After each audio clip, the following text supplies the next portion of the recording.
Libro de Isaías, capítulo 6. Isaías, capítulo 7, perdón. Capítulo 7, versículo 14. Con este versículo voy a dar el título del tema de esta noche. Isaías, capítulo 7, versículo 14 dice: Por tanto, el Señor mismo os dará señal. He aquí que la Virgen concebirá y dará a luz un hijo, y llamará su nombre Emmanuel, que significa Dios con nosotros. Ese es el título para el tema de esta noche. Dios con nosotros. Por favor, vayan rápidamente en sus Biblias al libro de San Juan, capítulo 1, versículo 1. Yo sé que la mayoría de ustedes conoce este texto bíblico, que la mayoría de ustedes lo usa inclusive para dar estudios bíblicos. En esta noche yo se los voy a dar a ustedes. Juan capítulo 1, versículo 1 dice de la siguiente manera: En el principio era el Verbo, y el Verbo era con Dios, y el Verbo era Dios. Vamos notando las pausas en el verbo. En el principio era el Verbo, y el Verbo era con Dios, es decir, el Verbo estaba al lado de Dios, estaba en la presencia de Dios, pero al mismo tiempo la Biblia dice que el Verbo era Dios. Versículo 2, este era en el principio con Dios. Versículo 3, todas las cosas por él fueron hechas, y sin él nada de lo que ha sido hecho fue hecho. En él estaba la vida, y la vida era la luz de los hombres.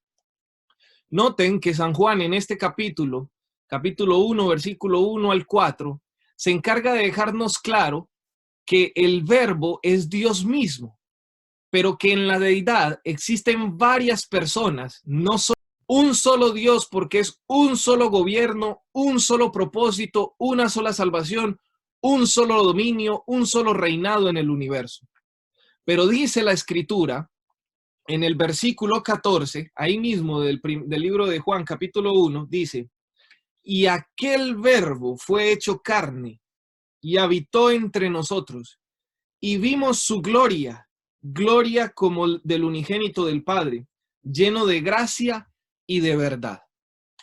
Y en esta noche, antes de entrar a la parte de Dios con nosotros, quiero hacerte mención de que ese Verbo es nuestro Señor Jesucristo. Es Cristo Jesús el Verbo, es decir, Dios mismo es Cristo Jesús.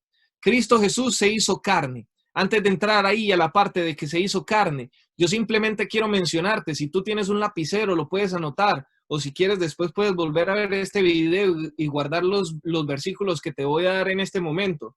Pero la Biblia menciona que Dios es rey. Salmo 24, versículos 7 al 10, Primera de Crónicas, capítulo 29, versículo 11, mencionan que Dios es rey, pero que es un rey eterno. ¿Por qué la Biblia toma la figura de un rey para con Dios? Pues nosotros los seres humanos hoy día no le vemos tanta importancia a la figura de los reyes, pero en la antigüedad un rey era todo en la tierra, era el soberano de la tierra, aquel que no tenía que rendirle cuentas a nadie.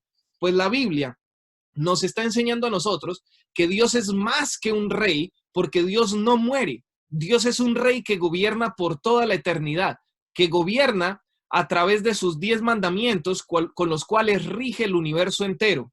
Pero también la Biblia dice que Dios es juez. Eso está en Isaías capítulo 33, versículo 22, donde dice no solamente que Dios como rey es el que da los mandamientos para legislar, sino que Dios también es juez, aquel que vivió los mandamientos, que los guardó perfectamente para poder darnos a nosotros la oportunidad de la vida eterna, pero también para podernos juzgar de una manera más con justicia, mucho mejor a nosotros que estamos aquí en la tierra esperando la venida de Él para condenación muchos o para salvación otros.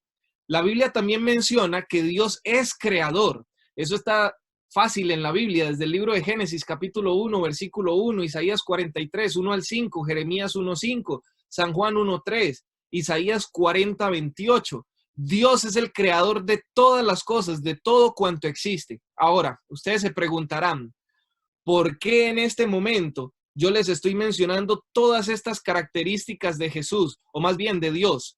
Porque la Biblia dice que aquel Verbo, es decir, Dios mismo, fue hecho carne. Pero nosotros no logramos entender lo que significa que Dios mismo se haya hecho carne. nosotros no logramos entender que los ángeles del cielo y los seres celestiales le dan honra, gloria y alabanza a Dios todos los días de su existencia, 24 horas al día.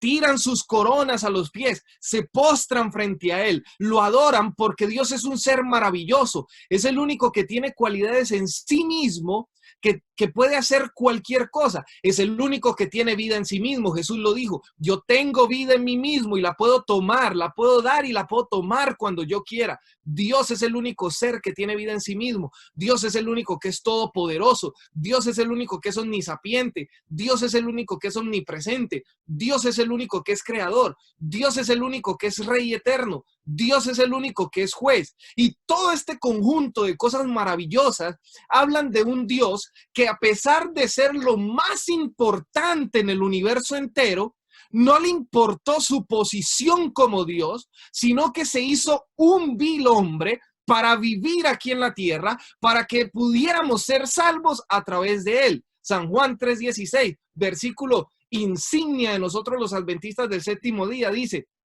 porque de tal manera amó Dios al mundo, que ha dado a su Hijo unigénito, para que todo aquel que en él crea no se pierda, mas tenga vida eterna. Ese Dios se hizo hombre y nosotros no podemos comprender esto. Nosotros no hemos podido entender que cuando Cristo vino al mundo, trajo su reino para enseñarnos a vivir aquí como se vive allá arriba, que Él tiene un propósito para nuestras vidas, con las pruebas, con su palabra, con las pruebas de purificarnos, de ayudarnos a crecer, a ser maduros espirituales, con el propósito de su palabra para nuestra vida, de que podamos pertenecerle, conocerlo, estar siempre a su lado. Dios nos necesita a nosotros porque Él quiere que nosotros vivamos con Él. Nosotros necesitamos a Dios para poder tener vida eterna, pero nosotros no logramos entender la maravilla de que un Dios con todas estas cualidades maravillosas que la Biblia menciona, que los ángeles se postran y se adoran y lo adoran a Él, como dice Apocalipsis 5:12 y Apocalipsis 19, 1 al 8, que dice que todos adoran día y noche en la presencia de Dios, con alegría, con orgullo, con ese honor, con esa cosa de sentirse demasiado bien representados, porque Dios es lo mejor que existe en el universo. Y nosotros no hemos logrado entender lo mismo que los seres celestiales entienden. Y permítanme demostrarles con la Biblia que muchas veces cuando nosotros no entendemos el propósito de Dios para nuestra vida, de que le pertenezcamos, de que lo busquemos, de que aceptemos su llamado, eso lo explicamos el día de ayer, de que estudiemos su palabra, nosotros no estamos listos para recibirle. Lucas capítulo 2. Libro de Lucas capítulo 2. Este capítulo es muy famoso en la Biblia porque narra el nacimiento de Cristo Jesús. Y permítanme mostrarles en esta hora que cuando nosotros no estamos aceptando el propósito de Dios para nuestra vida, ni los 3 temas que hemos estudiado con anterioridad, cuando nosotros no estamos listos para que Dios nos escudriñe, para que nos pula a través de su palabra, nosotros no estamos listos para recibirle. Note lo que dice capítulo 2 de Lucas, versículo 7. Dice: y dio a luz a su hijo primogénito, y lo envolvió en pañales, y lo acostó ¿dónde? En un pesebre. ¿Por qué en un pesebre? La Biblia lo responde: porque no había lugar para ellos en el mesón o en el hotel o en el hospital de aquel entonces. No había lugar para el Rey del universo, no había lugar para el Salvador del mundo, no había lugar para el Juez del universo, no había lugar para el Dios Todopoderoso aquí en esta tierra, no había lugar para aquel que es omnisapiente y omnipresente. No había lugar. Los seres humanos, cuando nos alejamos de la palabra de Dios, no le podemos dar lugar a Cristo, ni siquiera en nuestros corazones, porque no estamos listos para Él, no estamos listos para recibirlos, no estamos listos para aceptar su voluntad, no estamos listos para cumplir su llamado, no estamos listos para enfrentar pruebas, porque sencillamente no estamos preparándonos para recibirle a Él como lo que Él es.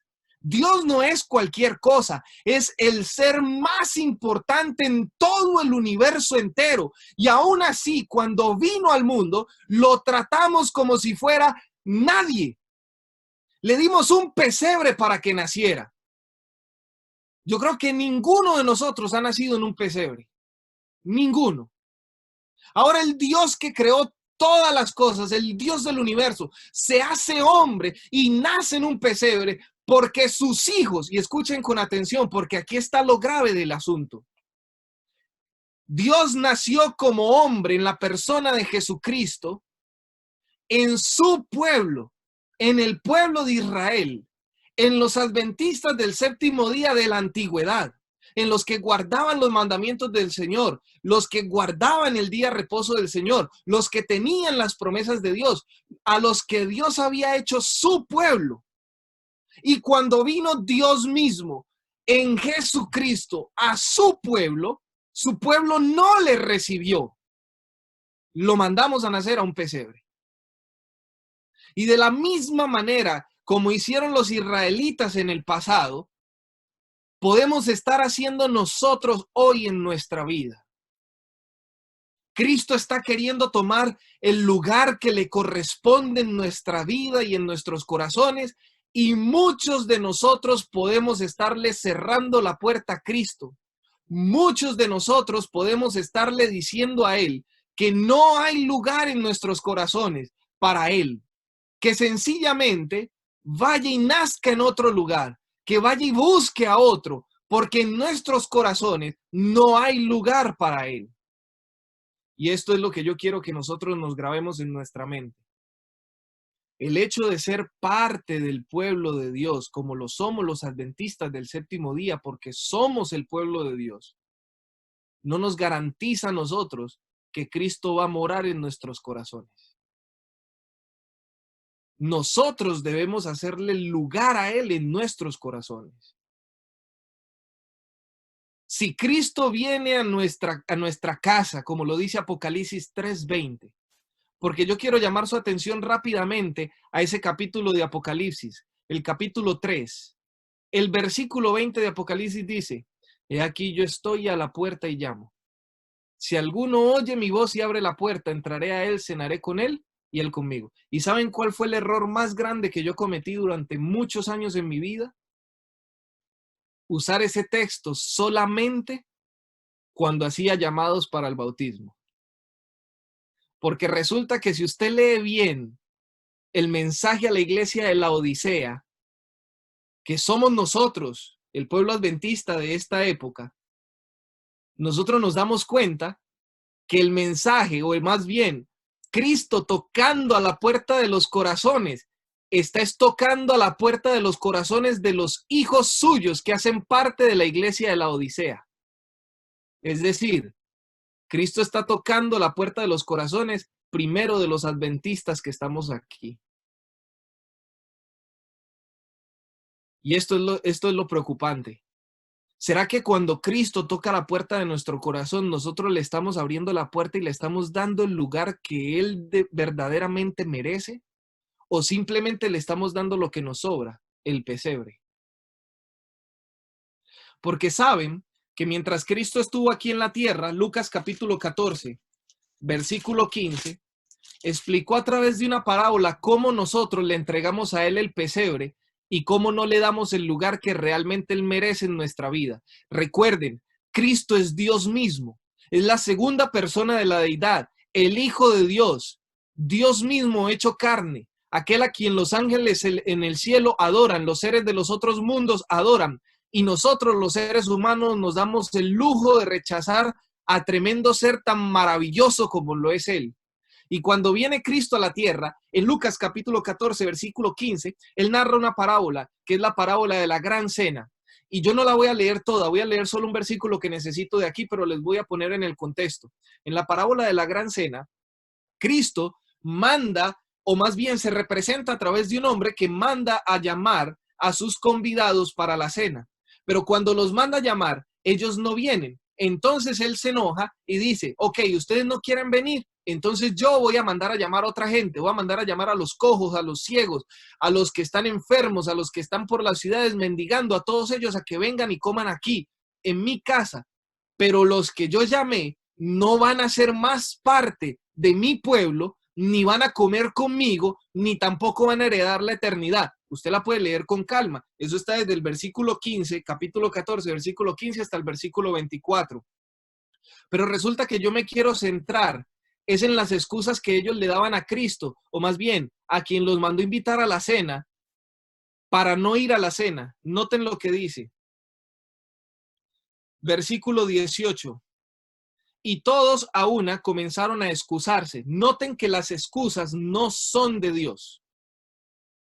Cualquiera que pone una excusa no está cumpliendo con el deber de la palabra de Dios. Dios no es un Dios de excusas. Sigue diciendo. El primero le dijo, he comprado una hacienda y necesito ir a verla. Te ruego que me excuses. Otro dijo, versículo 19, he comprado 5 yuntas de bueyes y voy a probarlos. Te ruego que me excuses. Versículo 20. Y otro dijo, acabo de casarme y por tanto no puedo ir. El versículo 24 termina diciendo, porque os digo que ninguno de aquellos hombres que fueron convidados gustará mi cena. Noten que cuando nosotros le cerramos la puerta de nuestro corazón a Dios, cuando nosotros le cerramos la puerta de nuestro corazón a Cristo, es porque en nuestro corazón hay otra cosa que está ocupando su lugar. Hay otra cosa que nosotros le hemos dado el lugar que solamente le pertenece a Dios, que solamente le pertenece a Cristo. Y este título, el título de este tema de esta noche es Dios con nosotros. Querido hermano, Dios se hizo hombre para vivir como vivimos nosotros, para vivir en medio de nosotros, para que nosotros pudiésemos contemplar su gloria, para que nosotros pudiésemos verlo a Él, ver a obrar los milagros, cómo se preocupa por nosotros, cómo quiere ayudarnos, cómo desea darnos la salvación. Pero noten lo que dice Juan, capítulo 1. Juan, capítulo 1, versículo 10. Dice, en el mundo estaba y el mundo por él fue hecho, pero el mundo no le conoció. Versículo 11. Y aquí viene otra parte interesante. Noten cómo la Biblia especifica el asunto. A lo suyo vino y los suyos no le recibieron. Y quiero que noten cómo la Biblia muestra aquí la diferencia. A lo suyo vino. ¿Y qué es lo suyo? Pues todo lo suyo. Jesús vino al mundo y del mundo le pertenece los cielos, la tierra, el mar, las fuentes de las aguas, los animales que están en las aguas, las bestias que se mueven en la tierra. Todo lo que se mueve en la tierra, todo lo que contiene la tierra le pertenece. Por eso Juan dice, a lo suyo vino, porque vino a todo lo que era suyo, pero de todo lo que era suyo, solamente dice Juan, los suyos, es decir, nosotros los seres humanos, no le recibimos, no le conocimos, nosotros le rechazamos, nosotros no le dimos el lugar a él que él merece. Dios con nosotros, Dios lo que quiere es estar con nosotros, quiere estar en nuestros corazones. ¿Y por qué en nuestros corazones? Muy simple. ¿Saben? Cuando nosotros los hombres estamos conquistando una mujer, ¿dónde le decimos que la estamos guardando? En el corazón. Yo no he visto a ningún hombre que le diga a una mujer, mira, yo te amo con todo mi cerebro. No he visto a ninguno que diga eso. La razón por la que no he visto a ninguno es porque cuando nosotros decimos que amamos con el cerebro, estamos diciendo la verdad, porque el que ama realmente es el cerebro, el que toma las decisiones. Pero nosotros nos hemos aprendido que el corazón es una manera como nosotros le decimos a alguien que realmente nos importa. Es decir, lo que realmente es importante para nosotros, decimos que lo guardamos ¿dónde? En nuestro corazón. Por eso, Jesús reclama nuestro corazón. Dios quiere estar literalmente con nosotros.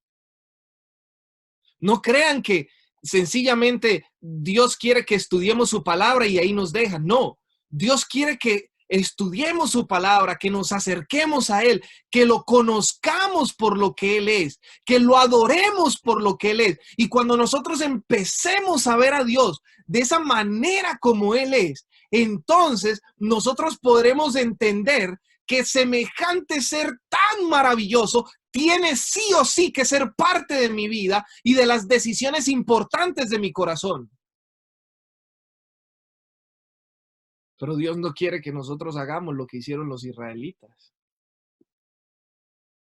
que le dimos más importancia a otras cosas y no le dimos importancia a Él.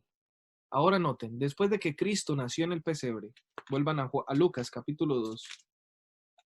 Después de que Cristo nace en el pesebre, muchos podríamos decir, oh, pero es que sí, había una estrella que los guiaba y algunos la vieron, pero la mayoría ignoraban que Jesús iba a nacer aquella noche.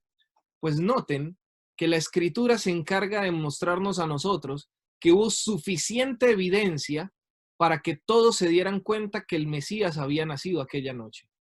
Versículo 8 y 9 en adelante, sigue diciendo. Había pastores en la misma región que velaban y guardaban las vigilias de la noche sobre su rebaño.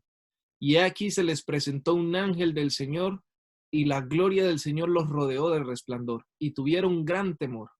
Pero el ángel les dijo, no temáis, porque he aquí os doy nuevas de gran gozo que serán para todo el pueblo, que os ha nacido hoy en la ciudad de David un Salvador que es Cristo el Señor. Esto os servirá de señal. Hallaréis al niño envuelto en pañales, acostado en un pesebre. ¿Qué dice el versículo 9? Que estos pastores estaban a las afueras de la ciudad, pastoreando sus ovejas, y se les apareció ¿quién? Un ángel del Señor. Uno.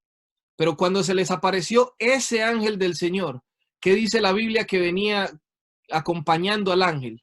Dice que lo venía acompañando un resplandor. Yo no sé cuántos de ustedes alguna vez han tenido la oportunidad de estar en la selva. Yo sí. Tuve la oportunidad de ser pastor en Colombia 1 año en la selva. Y mientras estaba en la selva, una de las primeras cosas que te enseñan cuando tú estás en la selva es, si te pierdes, toma tu linterna y apúntala hacia arriba. Apágala, préndela. Apágala, préndela. Eso es una señal de auxilio. ¿Por qué le dicen a usted que apunte su linterna hacia arriba?